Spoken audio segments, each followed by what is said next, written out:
Bem, gente, hoje estamos aqui, mais uma edição do Conversa Sons, e estamos recebendo Luísa Nobel. Luísa Nobel, que é uma pessoa que eu já conheço há um certo tempo, uma grande cantora, compositora, e que está atuante aqui na cena e se expandindo no seu trabalho musical já há um bom tempo, entre outras atividades além da música. Então, vamos chamar aqui ela Luísa Nobel. E aí, Luísa? Hello! E aí? Tudo bem? Tudo bem? Bom dia, boa tarde, boa noite. Não Bom sei dia, que boa horas tarde. você já está ouvindo. Na internet é atemporal, é sempre boa tarde, boa noite, bom dia. É atemporal. E a Luísa Nobel ou a Luísa Nobel? A pergunta que mais fazem para ti. É a primeira pergunta mesmo. Todo Eu mundo deve gosto. perguntar isso. É Nobel ou é Nobel? É Nobel, gente. Estou em Fortaleza, Ceará. É Nobel. Eu falo Nobel, né? Mas assim, quando eu falo Nobel igual ao prêmio, é só o jeito que escreve, né? Não é o jeito que fala. Sim, o jeito que Mas fala, eu sempre sim. costumo falar Luísa com Z e Nobel igual ao prêmio. O lance de escolher um nome, né? Tem toda sempre esse lance eu pensava muito isso quando eu conversava com outras pessoas, principalmente com banda, tem muito esse lance, né? Você vai escolher o nome, tem todo o lance da pronúncia, de como é que vai ser, e uma coisa de, tem que ter um sentido. Quando as pessoas perguntarem, tem que ter uma história, não sei o quê. Teve isso aí pra ti, não, né? Eu acho que eu posso dizer na Luz da Casa dos 30, né? Que foi a minha primeira banda autoral. A gente teve essa coisa com o nome, e aí os meninos queriam que tivesse o Luísa, e a gente não sabia Luísa o quê. Então vamos Luísa e a Casa dos 30 por conta de Viçosa. Quando foi com o Nobel, já era Luísa Nobel, já era um nome que eu já usava, e quando foi para cantar solo, eu só deixei meu nome mesmo, Luísa Nobel. Assim, então, Nobel, mas que também não é meu nome, não é meu nome de certidão, já era um apelido que a galera me dava. Sim. Por vários motivos, por causa da cerveja Nobel, por causa do prêmio. E Entendi. sempre frescava, foi na época que chegou essa cerveja aqui em Fortaleza, né? Essa cerveja circulou bastante, porque eu não lembro dessa cerveja Nobel muito. Eu lembro de ver assim, mas ela passou muito tempo aqui? Como foi? Não, foi rápido. Eu acredito que foi rapidinho, porque assim, foi aquela coisa de boom de marketing, acho que é por isso também que me chamavam de Nobel. Mas aí também subiu. Aí ficou só eu mesmo. Ficou só tu, a cerveja foi embora e o Nobel ficou contigo. Ficou comigo e com o prêmio. É isso aí. No teu eu já procurei outra Luísa Nobel também. Não tem. Meu Deus, aquela, né? Outra. Tem outra. Ela é artista também, artista plástica. Acho que, não sei se ela já me procurou, mas eu acho que eu já apareci aí. Será que ela é Nobel mesmo, o sobrenome dela, ou ela também tem alguma coisa a ver com alguma cerveja, alguma coisa assim? Não dá pra saber, né? Tu chegou a falar com ela, não, né? Não. A gente nunca trocou, né? É porque, como ela não assim, tem uma vida muito ativa na internet, acaba que a primeira que sempre aparece sou eu, né? Por conta de produzir muito na internet. Entendi. Tem um outro Berg Menezes também, que ele também é da área musical. Eu acho que tem uns nomes que tem mais conexão com algumas música, áreas. Né? Não sei dizer, mas enfim. No teu Instagram fala que tu é cantora, compositora e atriz. Né? Uma tripla atuação, que é como eu também coloco no meu Instagram como compositor, cantor e produtor.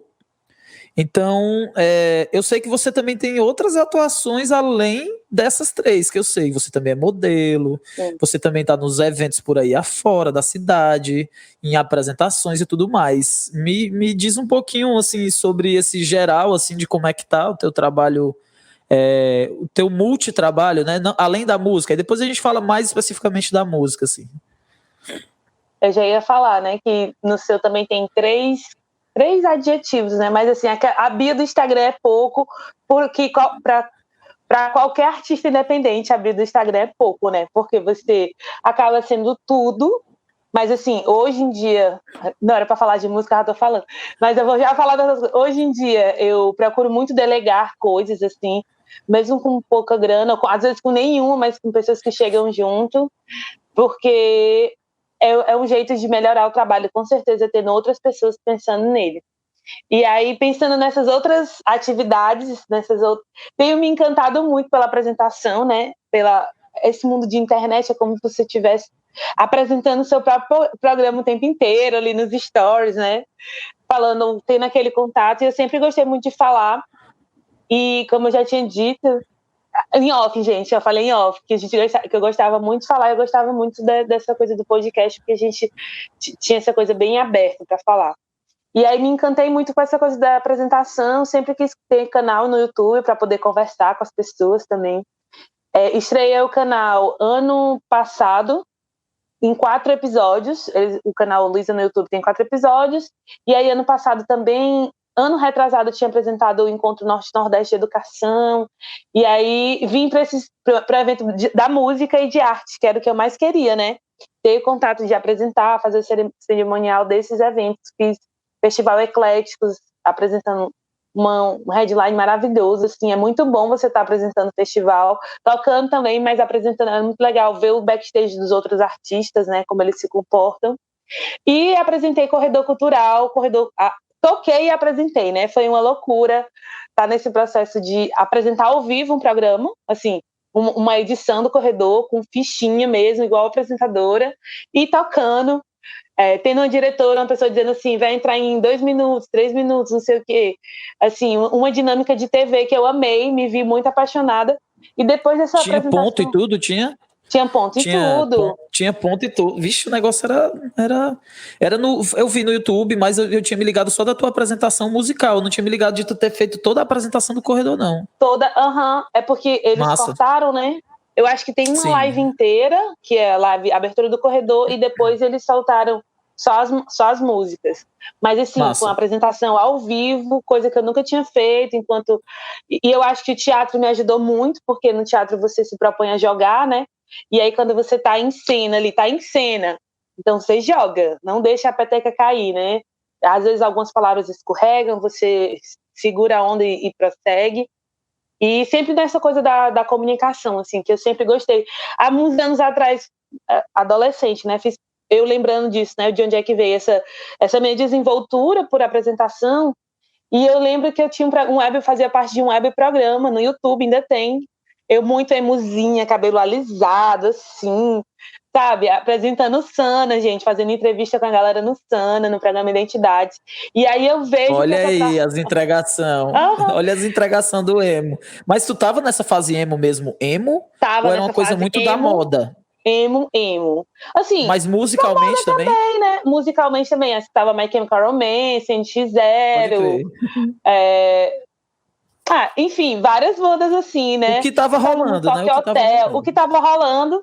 E assim, era o que existia de alternativo, porque ainda não tinha entrado muito dentro da música negra, só música gringa, né? Assim, que eu escutava de música negra era Beyoncé. Não tinha uma relação muito forte com o samba, como eu tenho hoje, canto samba, entendo minha ancestralidade a partir do samba muito, assim, e da black music brasileira. Ai, meu Deus, mas eu tava falando Não, mas aí... não tem, relaxa que não precisa ter uma ordem cronológica e nem lógica não, tá ligado? Por exemplo, isso que tu falou agora me deu muita vontade de comentar, que é o fato de que em algum momento tu encontrou uma conexão com essa coisa da ancestralidade, tu teve que se aprofundar nisso. Não foi uma coisa espontaneamente, sei lá, do teu cotidiano ou da tua vivência na escola. Foi uma parada que rolou um momento que tu... peraí, isso aqui eu preciso... eu sinto que eu preciso me aprofundar, que eu preciso entrar nessa história. Sim, total. E foi muito isso, porque assim, a gente sabe que tudo na mídia é branco, né? Assim como tudo nas redes era branco, assim. E a gente na época, em 2000, que eu era adolescente, construindo referências, construindo autoestima, tudo era muito branco e estilo emo era ser branco, gato, assim, né? Era ter o cabelo liso, assim, eram características que eu jamais alcançaria. Mas assim, acredito que consegui, ao mesmo tempo,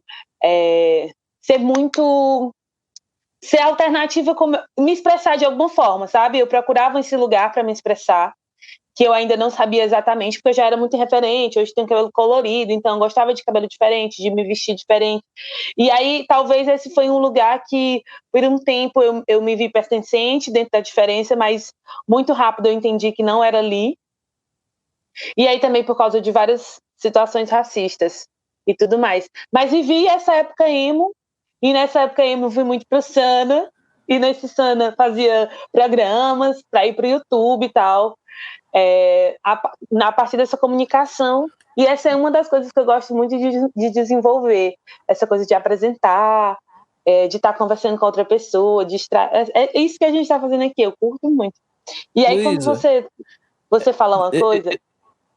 Não, eu acho que sempre vai ter um atrasozinho quando eu falo, eu sinto que eu estou sempre te interrompendo na fala, mas é só para perguntar uma coisa sobre isso que tu falou agora, que é o seguinte, essa história de talvez nesse momento aí da tua adolescência não ter uma identificação dessa maneira que tu explicou, fez com que tu abandonasse as músicas também que tu curtia? Ou isso foi uma parada naturalmente, sei lá, foi ficando mais velha, passou, foi uma fase. Eu digo assim, o fato de o movimento emo não ter, dentro do emo, nada que identificasse também com essa coisa da referência da ancestralidade que tu tá falando, trouxe também, tipo, então isso aqui eu não vou mais ouvir? Alguma coisa assim? Ou não? Ou foi um movimento mesmo de fase? Eu acho que assim, a nossa construção musical também é muito afetiva, né? Se eu escutar hoje um My Chemical Romance, eu vou cantar junto, Exato. chorar e viver aquilo, assim. E eu acho que uma coisa não anula a outra. Acho que o meu repertório só aumentou, Agora sim, enxergo tudo isso de uma maneira crítica hoje em dia, né? Hoje eu levo minha prima, por exemplo, que é uma menina negra também, pro Sana, e eu já fui muito otaku, e muito da minha personalidade vem da cultura otaku, vem do Japão, assim. Foi a primeira cultura que não era a minha que eu me aproximei, que eu achei que eu gostei, assim. A gente E era consome muito muita coisa forte aqui, americana. né? Em Fortaleza E era tinha muito muito isso, forte. né? E hoje levo ela dizendo assim, olha, isso aqui é massa, é divertido, mas você tem que entender que você não vai se ver aqui, nunca. Você tem que procurar as suas referências, assim. Eu acho que não é... Você não pode... A gente vive numa coisa super globalizada, que a gente tem referências de todos os lugares. Eu continuo com as minhas referências otaku, mas hoje com pensamento crítico, a partir dessas coisas que eu assisto, leio, acompanho, que vem desse lugar. E muito mais interessada no que me vejo, assim. Uma coisa que eu... Assim como a gente... assim, a gente, né, enquanto... A maioria das pessoas, enquanto pessoas brancas, elas não precisam buscar referências porque elas já são dadas o tempo inteiro, né? Você está sempre nesse lugar de ser referenciado por um artista branco, por um escritor, por um filósofo e tudo mais. Sempre dentro do pensamento da branquitude. Essas Já coisas tá vêm muito muito rápido. posto, né? Já tá muito posto, já tá muito na cara, né? E aí, quando você vai construir sua identidade, eu tive muita sorte de encontrar isso na música, assim. Eu encontrei a minha identidade, conheci a minha história a partir do repertório que eu escolhi cantar, o que as minhas companheiras, enquanto Pérolas Negras ou Negra Voz, traziam para dentro dos shows. Assim, eu posso dizer que essa minha construção de identidade veio, primeiramente, assim, num processo estético, né, de entender que meu cabelo era esse, que o meu cabelo era outro, que eu queria viver, que eu queria vê-lo, e também por estar junto de outras mulheres pretas, assim, vim de um processo de uma escola que existiam pouquíssimas pessoas pretas, e assim, e esse processo de embranquecimento também, não existia esse empoderamento de gritar sou preto e isso ser massa, era uma coisa tipo, quando o preto era ainda visto como inferior e tudo mais, dentro daquele espaço do colégio. Mas quando eu fui para as artes, eu pude de fato me ver como um corpo potente, né? Como uma voz potente. Assim. Desde o primeiro momento na escola, quando eu cantei, que eu vi que eu conquistaria um espaço ali com a minha voz. Ainda sempre foi essa característica minha, ou era ser gorda, ou era a que cantava, né? E aí vi que a arte me traria possibilidades de experimentar o meu corpo mesmo, né? O meu corpo real, e encontrar a potência que ele tinha, tanto de movimento, né, como de voz. Tu estudou onde, Luísa? Eu estudei no Colégio Pia Marta. Eu também, estudamos lá. Pertinho da nossa... Colégio de Padre. Colégio de padre, assim, Italiano. católico, super católico. A gente tinha que sair da aula para assistir a missa, gente. Era isso. Eu ainda peguei uma época que a gente tinha que chegar, fazer logo a fila e cantar o hino nacional. Ainda tinha essa coisa do hino nacional também, né? E missa e era a na coisa. quarta-feira. Eu tinha uma sensação, por exemplo, sabe o que é que me incomodava? Você vê como o lugar é totalmente diferente, né? Pra ti tinham ausências que depois tu teve que encontrá-las, enfim. Sabe o que é que me incomodava lá? O fato de que eu não podia ter cabelo grande. Porque o padre não eles deixava. tinham um controle sobre o corpo muito grande, né? A escola exerce esse controle sobre o corpo muito grande. Eu lembro que tinha um colega, assim, eu tenho amigos, eu tenho lembranças boas também, mas eu lembro que uma vez um dos meninos usava aqueles cintos skatistas, sabe aquele cinto skatista que é caindo? E aí o padre cortou o cinto dele, porque não podia usar aquele cinto. Tinha esse tipo de coisa, de controle, né? Tipo, de controle sobre o corpo. E aí, essa diferença de corpo, porque até aquela, né? Mas até a farda era difícil de achar, assim, do meu tamanho. Porque senão não se pensava, tinha que esperar, vir, produzir, encomendar. Como assim? Sabe? Era a minha sempre mãe, ela costurava a tinha que minha. trocar de par. A minha mãe ajustava a minha farda, porque ela sempre costurou, então tinha que pegar uma farda e ela meio que fazer alguma coisa para poder também, porque eu também sempre fui gordo, então tinha que ajustar para poder dar certo. Enfim, eram outros tempos. A escola né? é uma grande padronização, né? Que a indústria quer que aconteça, né? Assim, é um lugar que a gente faz amigos, infelizmente. Está dentro de um grande sistema que a gente sabe que é importante a educação, mas a gente sabe que existe um sistema que não funciona para todo mundo, que não funciona, né? E que outros países já mudaram isso, mas enfim, principalmente na nossa época, nos anos 2000, a escola era muito de bullying, era muito violenta, né? Então, se você foi uma criança gorda nos anos 2000, ou um adolescente, você sabe, eu tô falando pros ouvintes, mas eu sei que nós dois sabemos como é que é. Cara, eu sei demais. Eu sei demais, ó. Por exemplo, uma coisa que faziam muito com os meninos gordos, muito, muito, é a coisa de apertar os peitos. Acontecia muito isso. Eu sofri muito com isso. Eu chorava, porque às vezes a pessoa ela não fazia uma coisa assim, não sei o quê, como se fosse uma brincadeirinha. Não era uma coisa carinho, dolorosa. Né? Não era um era carinho, doloroso. nem um... Era doloroso. Então, assim... E os peitos são as coisas... É sensível, né? De qualquer pessoa. Eu não sei se as meninas brincavam assim umas com as outras nesse nível, mas os meninos, o fato de você ser gordinho, tinha essa brincadeira porque você já tinha peitos, como se você fosse uma menina, que não tinha nenhum contexto para isso, mas enfim. E aí o que é que acontece, né? Eu percebo muito isso nos filmes, eu não sei se tu já percebeu. O menino gordinho que sofre bullying, ele normalmente vira o agressor nos filmes. Pode prestar atenção. Sim. Os filmes americanos tem muito isso. Aí o menino, o gordinho, às vezes, ele também é o maior da turma, porque ele é grande, ele é alto, ele é enorme. E aí ele vira para poder compensar então, de alguma maneira. O trauma faz com que você... vire o agressor.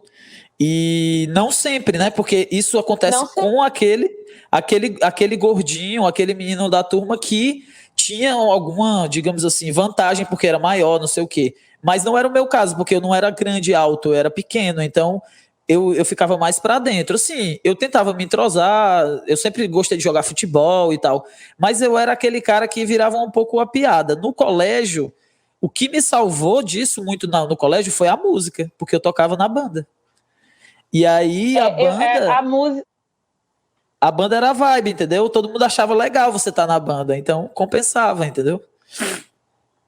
E é isso, né? Você criar um outro adjetivo e a música salva de várias maneiras, né? Tanto das nossas questões pessoais mesmo, porque eu acho que você é tão visto como uma figura negativa, E aí, quando você sabe fazer alguma coisa, quer tocar um instrumento, cantar, sei lá, falar em público, isso acaba trazendo outras características que eu entendi para mim, depois nesse processo, que eram muito mais importantes do que a chacota dos outros, né? Que, tipo assim, eu era potente nesses lugares, assim.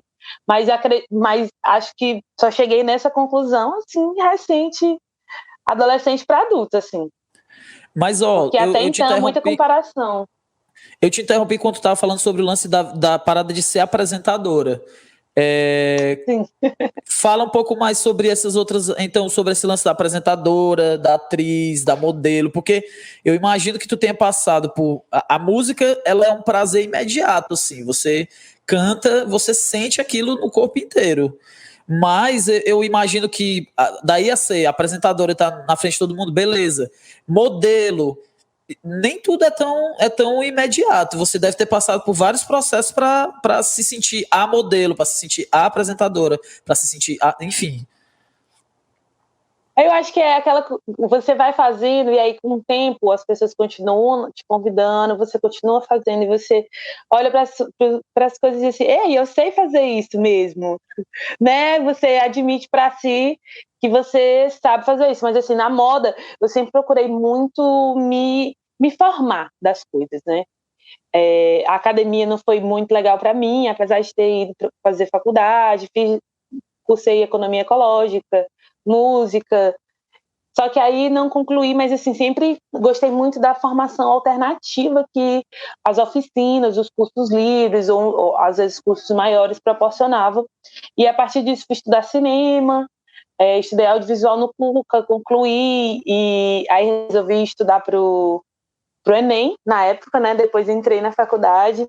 Na mesma época estudei costura, me formei em figurino, então eu me formei em vários em cursos alternativos, concluí teatro no PJA. Então, acho que a minha primeira formação alternativa artística não é nem musical, ela é teatral, né? Eu entrei no TJA, estudei teatro, me formei, fui a última turma do Silvério. Junto a isso, eu já fazia conservatório de música, o Alberto Nepomuceno, já cursava também como bolsista um pouco tempo depois, e fazia teatro musical e fazia teatro. Junto disso também estudava cinema, depois tentei concluir o curso de cineclube, não concluí, mas também muito com essa coisa de entender o cinema, como é que nasceu, conversar sobre cinema, dizer o que é que eu gostava. Aí eu acho que veio esse meu gosto por construção de imagem e som, né, que hoje culminou no Estamos Bem, em todo esse processo do Preta Punk e muito mais coisas que tem aqui na minha cabeça pairando para os próximos clipes e singles, assim. Mas gosto muito de me comunicar a partir da imagem. Eu tô vendo aí, tem muita coisa aí de formação, né? Tu falou que a coisa da academia, não sei o quê, mas tu fez formações em muitas áreas, todas essas com certeza contribui para a artista Luísa Nobel agora, assim. Eu acho que na costura, verdade figurina, assim, já me perguntaram quem é que me vestia, assim, sou eu, lógico. Hoje em dia eu tenho outras pessoas também o Isaac Bento, que fez meu figurino do São Luís, que fez o figurino do Estamos Bem, mas sempre junto com algumas peças que eu já tinha pensado, assim, é sempre dentro dos meus nortes, assim. Sim, na verdade, assim, é muito doido. Eu costumo dizer também que eu me sinto muito cineasta frustrado, por isso que eu gosto de fazer videoclipe. Porque o videoclipe é a forma de eu conseguir conectar duas coisas que eu gosto muito, apesar de nunca ter estudado cinema formalmente, né? Eu tenho até vontade de fazer um curso de roteiro, que eu acho que a parte que. Roteiro e edição, que é as coisas que eu mais gosto até. Mas assim, é muito doido como a gente. Eu não sei se todo mundo das artes cênicas, pessoal da dança, eu tenho amigos em várias áreas, mas eu falo muito do meu ponto de vista do músico, né? A gente, apesar de ter um fazer que tem um limite, né? A música é som, né? E tal, mas ele é muito multi, assim, quando você pensa que a música também é palco, que a música também é estúdio, que a música também é. Quer dizer, no final das contas, a gente acaba tangendo muitas áreas, mesmo que não queira. E aí, lógico, se você pensar em artistas, talvez. Tem muitos artistas famosos, né, que têm uma carreira longa, que talvez nunca pensaram no próprio palco, no próprio cenário, na própria roupa, talvez, né? Com certeza tem. Uhum. Eu fico pensando sobre isso, às vezes. Eu penso muito sobre assim, isso. Tão elaboradas, eu fico, não, um profissional que está trabalhando com essa cantora, com essa artista, é incrível, criou o mundo inteiro para a música dela e tal. Eu acho que, assim, é muito legal e eu acho que muito da música pop, eu acho que os artistas pensam, mas acho que tem muita gente ali criando junto, né? Eu sabe quando foi que eu comecei a abrir os olhos para isso? Quando eu vi que o Ney Matogrosso, ele é iluminador. Ele faz a iluminação dos shows dele, ele cria toda a iluminação e, lógico, tem uma outra pessoa para operar. E ele ilumina... operar, ele faz mapa e tal. Pronto. E outras pessoas, ele já fez também iluminação pro show da RPM, para show de muita gente. E aí eu fiquei pensando, pô, o cara é o Ney Matogrosso, ele já é um baita artista, ele é um excelente cantor, ele é foda.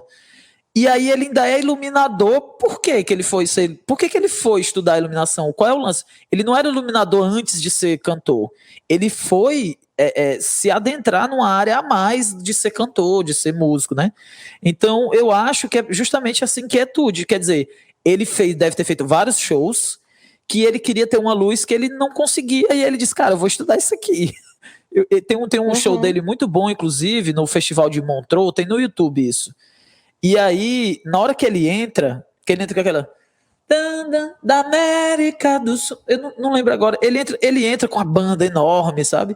E na hora que ele entra, o pessoal abre muita fumaça. E aí, ele tá em Montreux, né? Montreux acho que é na Suíça. E aí entra fumaça demais. E ele tá no palco. Não, e ele tá pelado, bem dizer, né? E a fumaça cobre ele, não dá pra ver ele, porque fumaça é legal, mas fumaça demais também fica... Sim, e aí vai pra outra coisa, né? A fumaça vira outra coisa no frio. Luísa, tem uma hora que eu acho que ele tá tão puto que ele tem consciência de que dificilmente alguém vai entender o que ele tá dizendo, porque ele vai falar em português. E aí ele diz assim: para a fumaça. Ele fala no microfone, no meio do começo da música, que é para poder alguém se ligar do time dele, do staff dele, e desligar a fumaça, porque ele no palco tá consciente de que a fumaça cobriu ele. E aí ele deve ter ficado puto da vida. Mas, tipo, para você ver a dimensão que eu imagino, por exemplo, você subindo no palco, né? Você tendo a consciência do que você colocou de figurino, de como a banda tá armada no palco, de como vai ser a performance, você cria uma coisa que é muito além da musicalidade, entendeu? Que é música, mas é como tu falou, um artista visual, né? Quer dizer, você tá subindo no palco, não é só uma cantora, né? E eu tava pensando muito sobre isso. Hoje eu tive uma conversa comigo mesma, sozinha dentro do carro, olha ela. Pensando exatamente sobre a performance, né? Que eu tava querendo muito fazer uma oficina em breve sobre o músico e a performance, assim. Que eu consigo... A gente não tá no palco. Às vezes algumas pessoas, principalmente quando é uma live, né? Perguntam assim, como é que tu consegue interagir desse jeito com a câmera, né? E eu acho que é tudo a pensar a partir da performance e de você estar no palco e de você estar jogando, né? Você está em cena, é um objeto de cena, o que você vai fazer com esse objeto? E aí eu acho que essa formação do teatro para mim foi de uma grandíssima importância. E eu queria muito poder passar isso para a música, assim, de uma maneira muito, muito intensa, porque o que eu mais vejo músicos que não entendem que também fazem parte do espetáculo, né? Como é que a gente consegue ter um espetáculo como o show de João Beyoncé, o show de Ney Matogrosso? O Ney é muito performático, ele entende que ele está em cena, ele entende que tudo ali, lógico, entendendo a dinâmica da música, ele interviu, tira a fumaça. Existem outros espaços que a música propõe, interação com o público e tudo mais, mas isso tudo é cena, isso tudo é um jogo, né? E se a gente pratica, se a gente está jogando, como é que a gente ensaia jogando isso, né? Porque a diferença do músico para o ator é que o ator ensaia com o corpo já.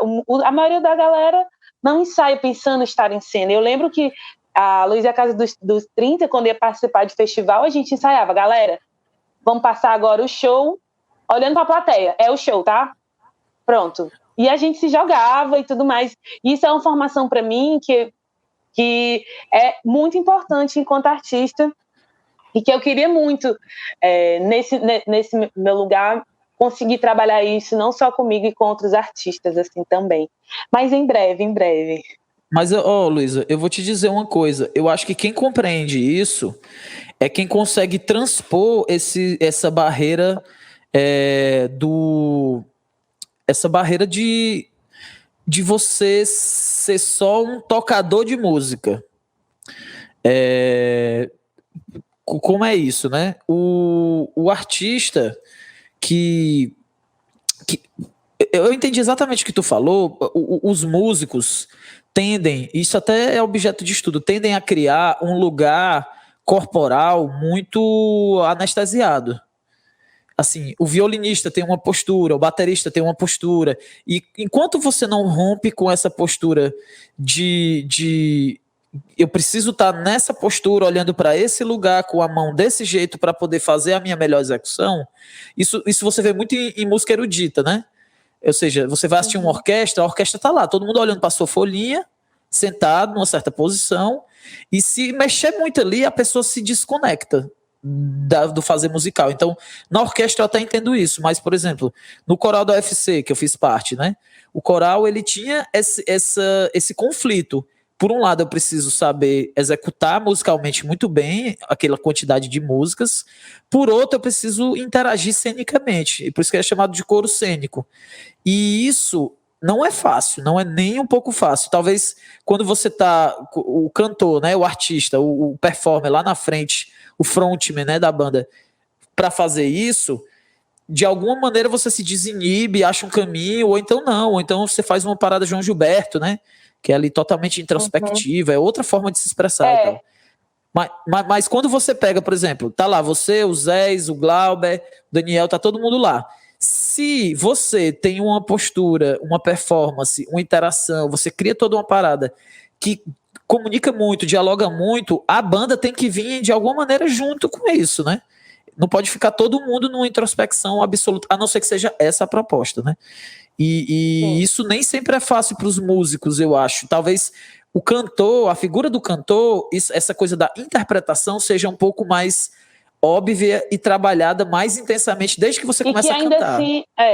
E que ainda assim é uma dificuldade para várias pessoas, né? Às vezes as pessoas cantam super bem e ficam, eu me sinto super perdida em cima do palco.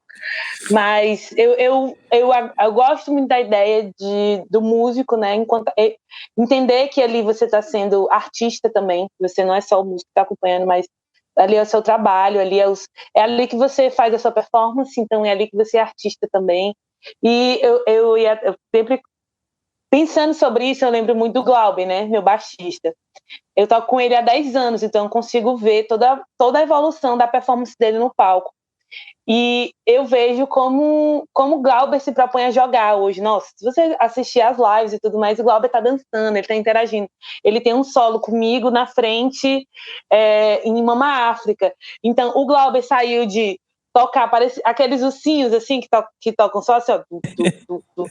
Ele era parado. E assim, o Glauber não fez uma oficina, mas assim, de tanta gente falar, se solta e tal, e tá em outros projetos também que vê outros artistas, né? Porque às vezes a gente vê um puta guitarrista que tem uma presença, baixista que tem uma presença e fica, eu queria ser que nem esse cara, mas não se movimenta, né? E eu acho também que esses músicos que vão para a performance se destacam muito, e é muito gostoso ver o Glauber em cena tocando, né? Você vê que a pessoa está curtindo, está dançando junto, e isso me impulsiona muito. Eu não conseguiria tocar com alguém congelado do meu lado, assim, eu interajo muito com...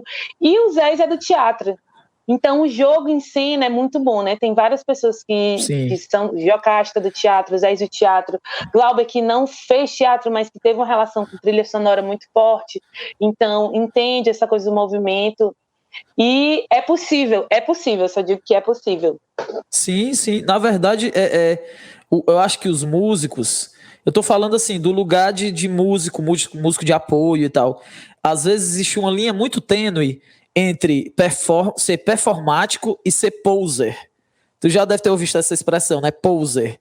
Que é o cara que tem muita pose, mas não toca tão bem. Então, eu acho que tem músicos que acham que se der uma exagerada ou se interagir um pouco mais, pode ser que as pessoas compreendam que ali o cara tá só posando para foto, mas isso é uma compreensão antiga, uma compreensão totalmente. Sabe, até porque não existe... Aqueles metaleiros de 1900 e não sei quanto, que tinha aquela ideia de que esse cara aí não toca nada, ele só sabe fazer estilo, ele só sabe fazer pose no palco, que, na verdade, uma parte do show, uma parte do show é isso. Você tá indo para ver a banda. Eu falo muito isso. Se você fosse só ouvir, você ouviria de casa, ou enfim, você compraria o CD, você ouviria.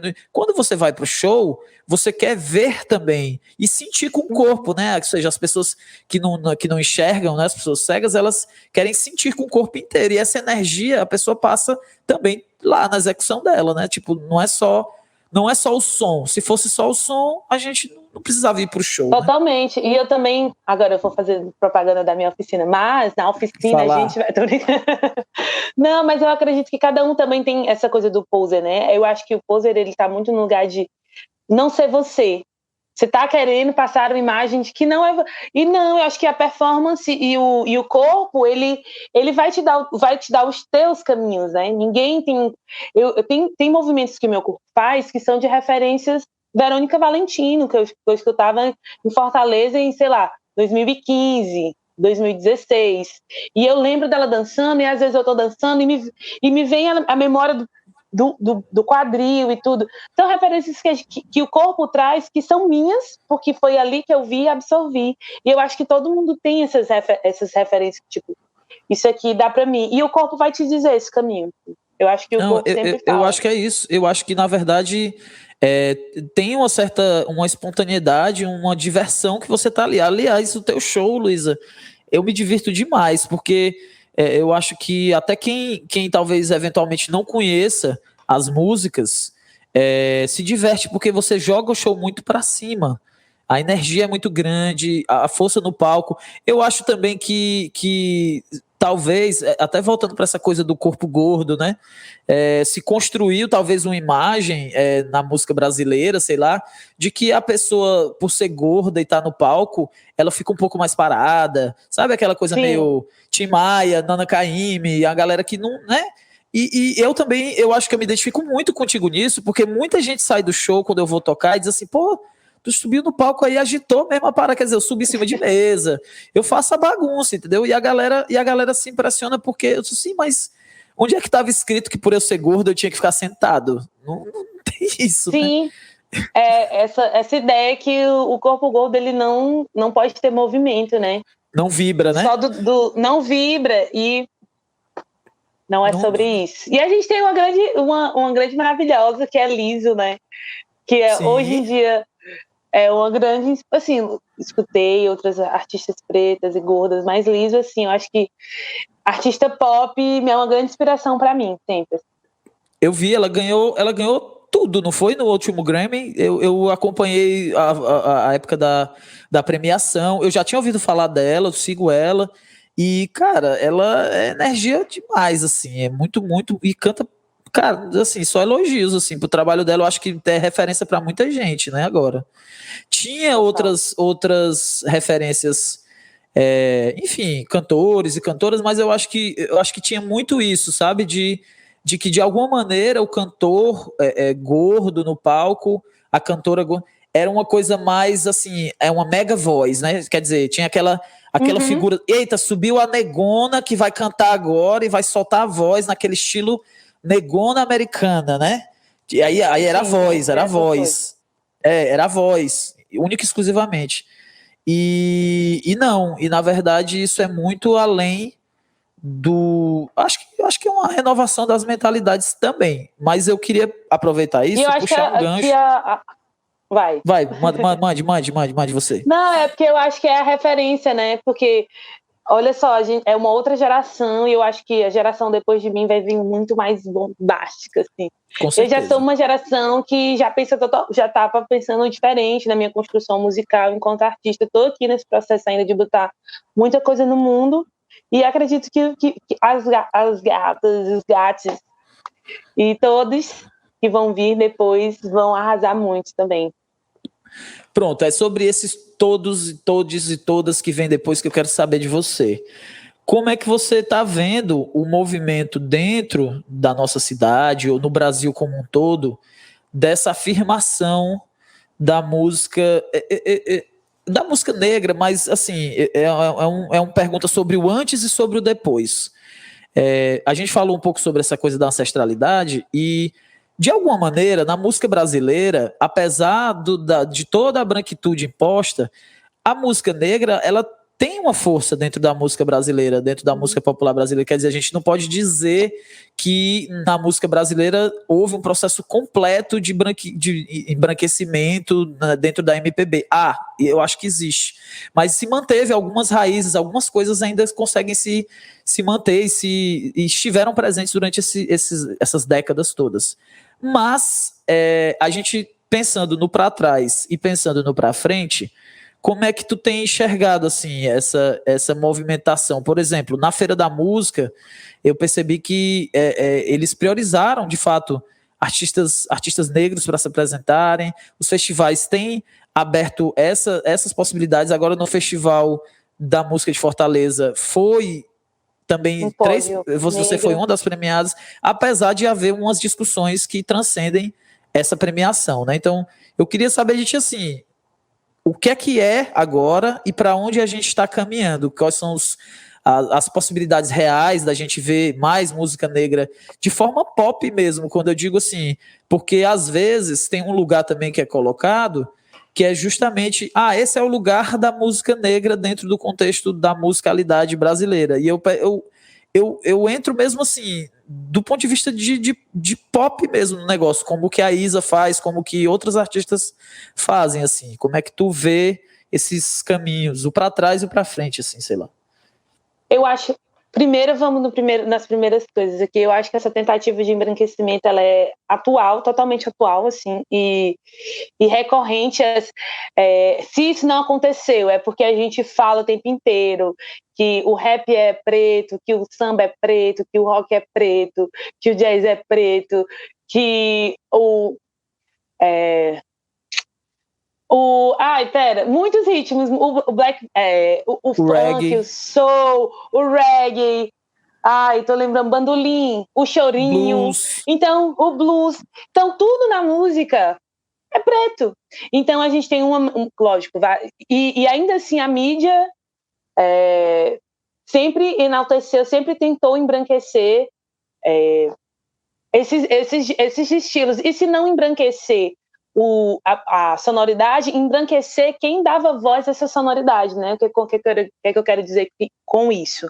O pagode dos anos 90, nada mais, nada menos, foi um embranquecimento do homem preto na televisão, né? Não se queria, imaginou, eles tinham que estar totalmente com o cabelo muito cortado, muito arrumados, para que eles pudessem aparecer na televisão, assim.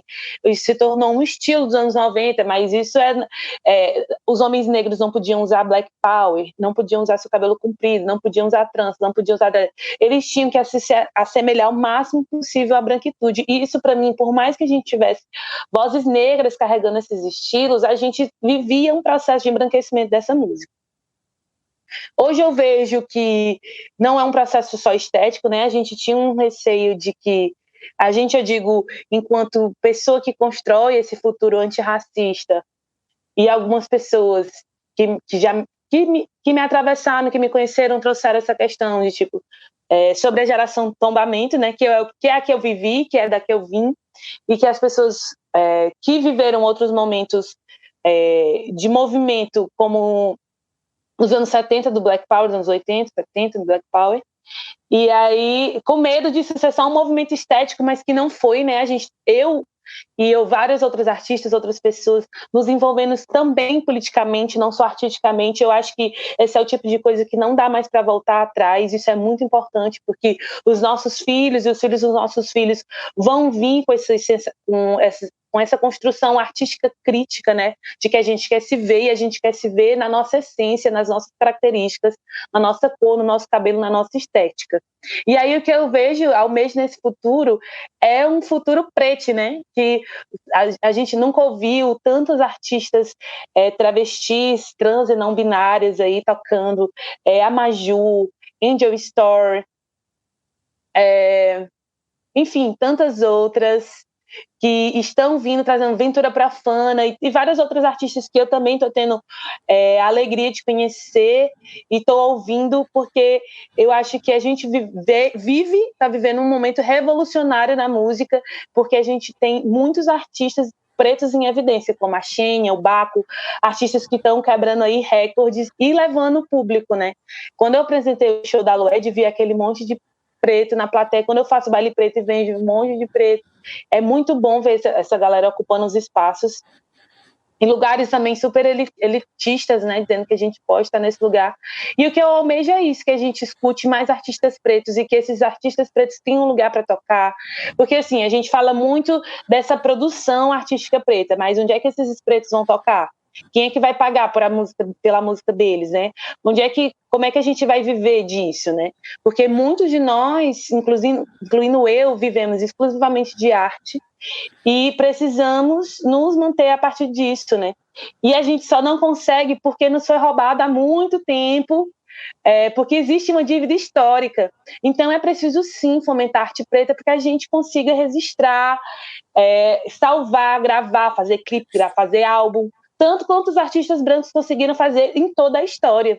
E aí, às vezes, eu vejo alguns resultados de editais, eu vejo algumas pessoas comentando, sabe? Sobre pessoas que estão recorrentes nos editais, ou até eu mesma, enquanto artista preta, eu fico pensando em quanto na história a gente teve invisibilizado, enquanto os nossos trabalhos não foram levados a sérios por duvidarem do nosso intelecto, da nossa capacidade administrativa. E agora que a gente está tendo a oportunidade de estar nesses editais, de abraçar um pouco das políticas públicas, e que agora até o privado está, de certa forma, olhando para a nossa produção, porque sabe que a gente tem poder aquisitivo para consumo também, nós somos maioria da população do Brasil, aí as pessoas se incomodam.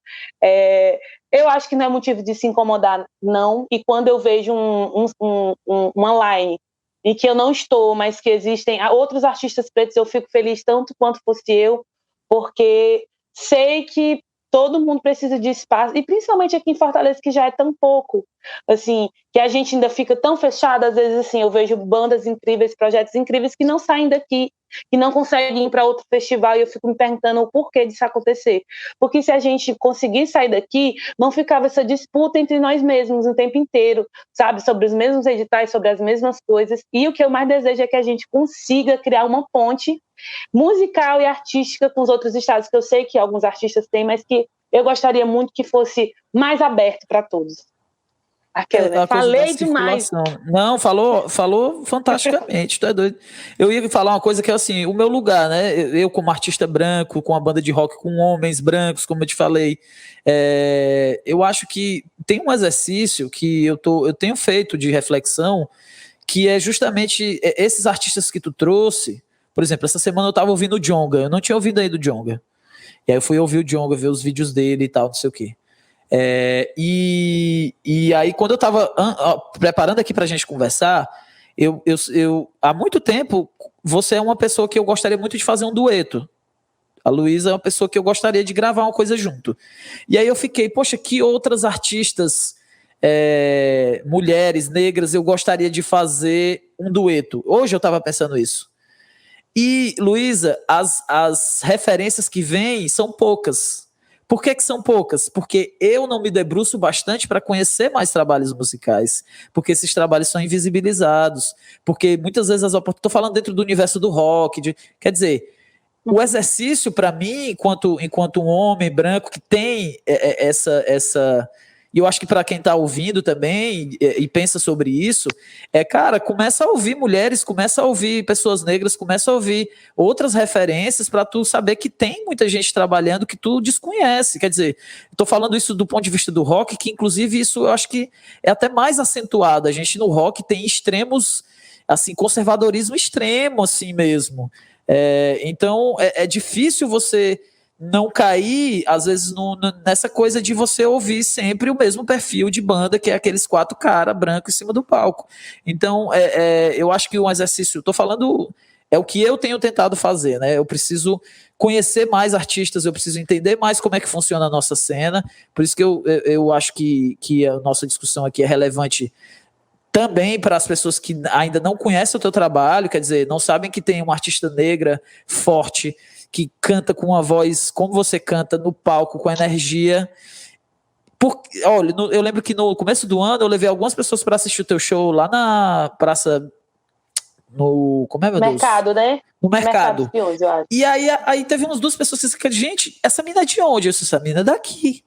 Ah, mas como assim? Quer dizer, aquele papo, né? Mas no Ceará, lembra que tinha muito. Eu lembro quando eu estava estudando história na UES, no Ceará não tem tanto Ceará negro. Não tem negro. No Ceará, assim, a escravidão aqui foi bem, assim, leve. Eu disse, gente, vocês estão viajando a maionese. Anda na rua, e para nos lugares, aí você não vê o negro de paletó, às vezes, na presidência da empresa, mas você vê na portaria. Então, tem muito negro em todo canto. Só que as pessoas, aconteceu muito isso, e eu acho que mesmo dentro de um cenário alternativo, mesmo no circuito do Dragão do Mar, quer dizer, ainda assim, eu imagino que você levou muitos nãos e muitas portas na cara. E às vezes sem muita explicação, sem muito motivo, assim, né? Eu estou executando um projeto que se chama Preta Punk em 2020, uma coisa que eu idealizei em 2013.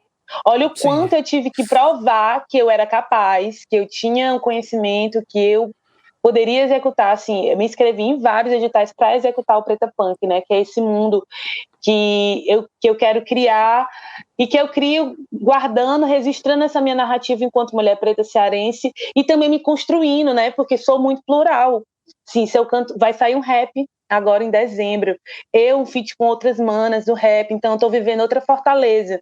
E o Preta Punk fala sobre isso, sobre me construir, né, a ideia do punk, de construir sua identidade, de ir contra, de ser realmente, olha, não vou por aqui, eu não tenho que seguir padrão nenhum, né, enquanto as pessoas me esperam de música negra, assim, eu sou muito, muito plural, e aí eu fico pensando em como enquanto artista preta, eu demorei para registrar uma música, para conseguir filmar essa música, sabe? E as pessoas acham, sei lá, em alguns circuitos as pessoas acham que, tá tocando muito. Não tá tocando muito. Tá tocando muito é quando eu sair aqui na calçada e todo mundo saber quem sou eu, entendeu? É isso que eu almejo, é isso que enquanto artista preta, cearense, eu mereço, né? Tipo assim, de ter meu trabalho reconhecido. E eu não tô falando só de fama, eu tô falando sobre ter um trabalho reconhecido. E tô nesse processo, e acredito que continuo cavando mais e mais para entender o que é o que é essa música cearense, né? Porque já que existem tantas fortalezas, tantas, que às vezes eu fico assim, um festival de música é uma fortaleza, assim. É uma coisa que vários artistas, musicistas que tocam em sarais, que tocam nos seus bairros, nunca pensaram em participar, assim. E, ao mesmo tempo, fazer um rap e tocar samba são outras duas fortalezas diferentes, assim, que são circuitos musicais diferentes. Então, se eu tenho entrada em fortalezas tão múltiplas, eu quero entendê-las, assim. E aí também não sei se soluções vão existir, mas a experiência vai trazer questões, com certeza. Massa, Luísa. E assim, eu acho que esse conceito que você trouxe de multiplicidade é que é o grande lance, né? A gente precisa aprender. Eu estou falando de Fortaleza porque eu acho que Fortaleza é muito efervescente, assim, culturalmente. A gente precisa aprender a ser múltiplo, né? E quando eu digo aprender, eu estou falando dos equipamentos culturais, dos editais, dos espaços. Eu estava outro dia conversando com um amigo, e aí a gente estava falando sobre essa coisa dos editais, aí estava falando sobre cotas, um assunto enorme.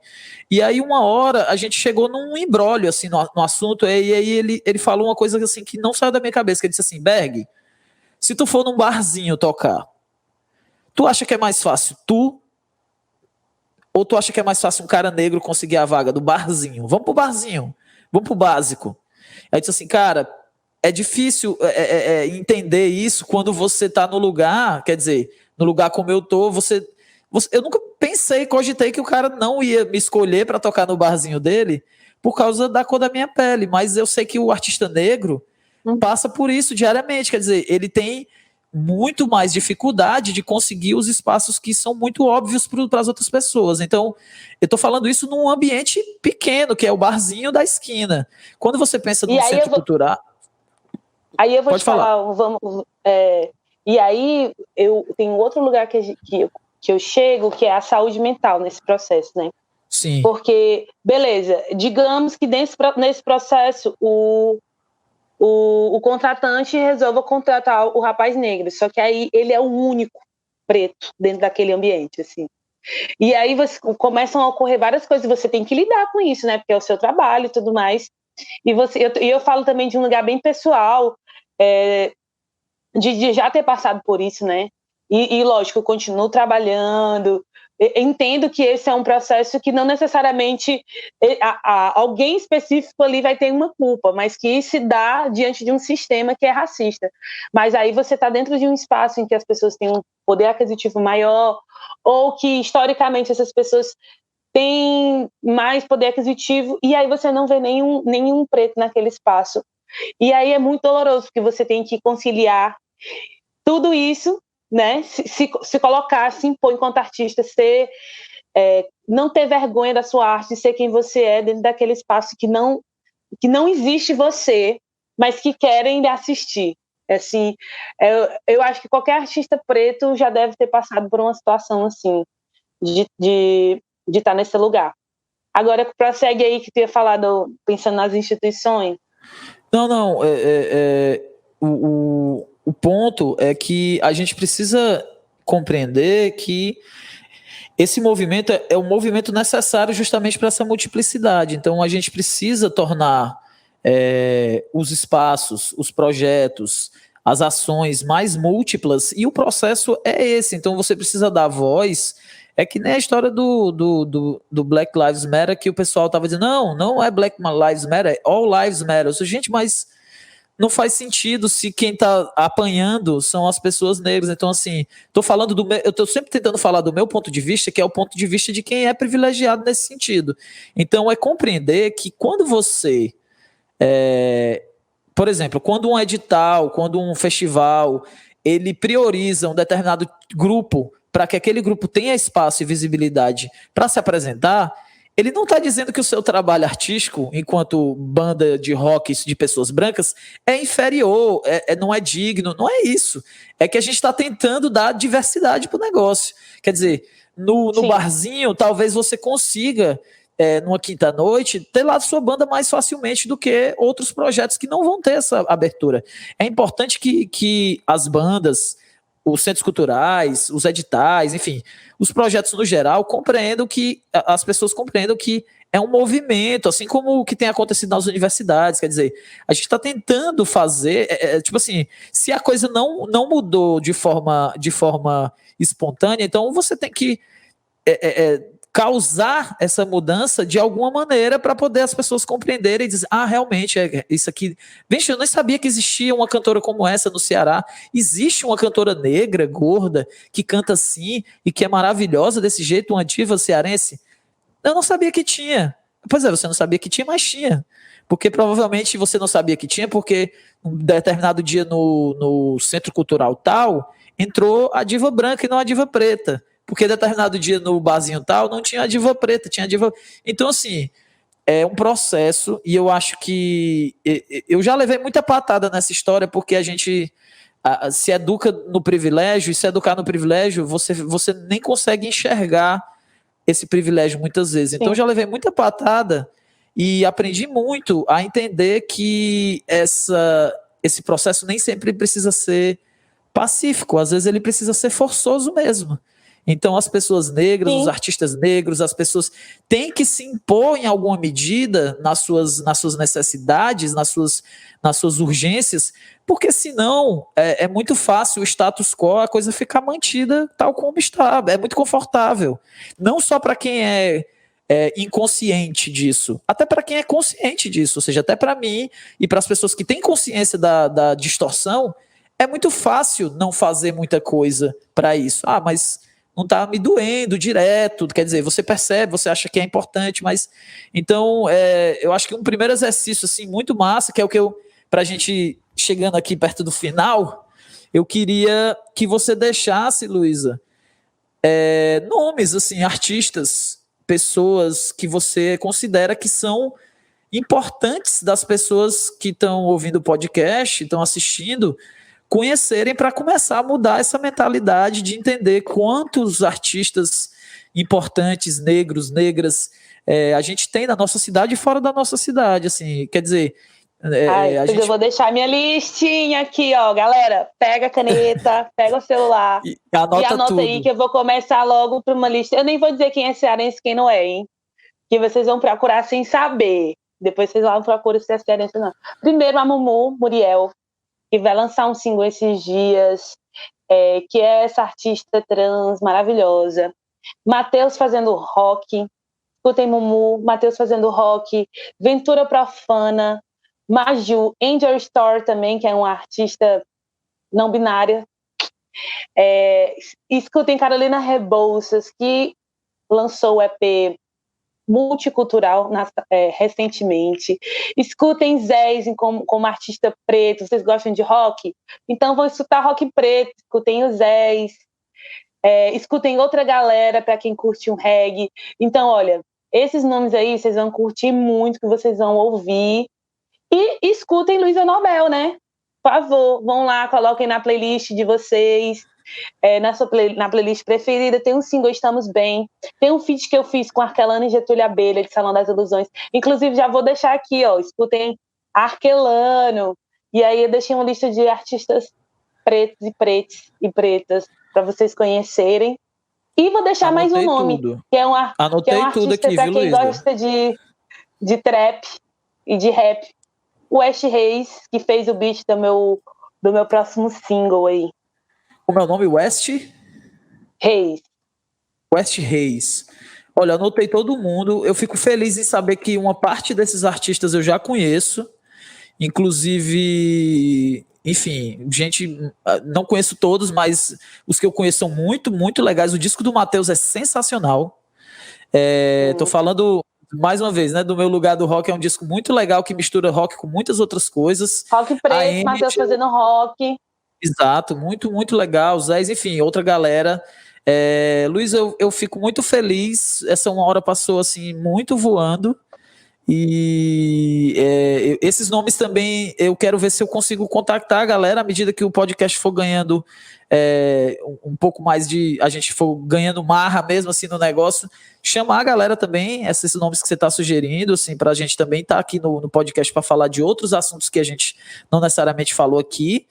E eu fico muito feliz em saber que a sua carreira ela é multi em propostas artísticas, em sonoridades, em compreensões, e tá voando aí demais. Eu sou muito feliz em saber que você, enfim, só amplia o que você tem feito, e hoje eu digo para você, com certeza, você também é uma referência de carreira artística assim para mim. Tem muita coisa que eu olho e digo, oh, isso aqui que a Luísa tá fazendo é massa, hein? Vamos entender, vamos compreender que isso aqui também pode ser interessante a gente pensar. Então, muito obrigado pelo papo de hoje. Eu deixo aí você para suas considerações finais, dizer o que você quiser dizer aí para a galera, e é isso. Muito obrigada também pelo convite, Berg. Fico feliz de ter um artista também com uma atividade tão longa na cidade, com muitas coisas registradas. É isso que a gente vai construindo. Quero falar para todas as pretinhas que estão ouvindo, que são cearenses ou que não são cearenses, que a gente pode sim ocupar nosso espaço, que a gente pode construir a partir do que a gente tem, a partir do lugar em lugares gratuitos que podem contribuir para a nossa formação. E é isso, sempre fico feliz quando me convidam para conversar sobre cultura, música e arte, porque também sou eu, né? Eu vivo disso e sou eu. Então, fico muito feliz de poder dar as minhas impressões, não só como espectadora, mas também como alguém que vive isso, né? Que fomenta, que cria. E uma vez o Silvério já comentou, tipo, fez um comentário que enfim, políticos vêm e vão, ou algumas coordenação, uma coisa assim, né? Que essas imagens de instituição, elas sempre vêm e vão, elas não são para sempre, que é para sempre somos nós, artistas, né? Que é a gente que resiste à história. Então, vamos ficar unidos, resistir à nossa história e construindo aí, ser forte, tentar ser forte, ficar bem. É isso aí, apesar de tudo, né? Apesar de tudo, estamos bem, continuamos bem, continuaremos bem. Resistência. Beijo, valeu, Berg. Valeu, Luísa. Gente, essa foi a Luísa Nobel. Eu sou Berg Menezes, esse foi o Papo do Conversações de hoje. Em breve tem mais coisa rolando. A Luísa trouxe aqui várias coisas muito massa. Espero que vocês também curtam o som dela, curtam os sons que ela indicou aqui, que tem muita gente legal.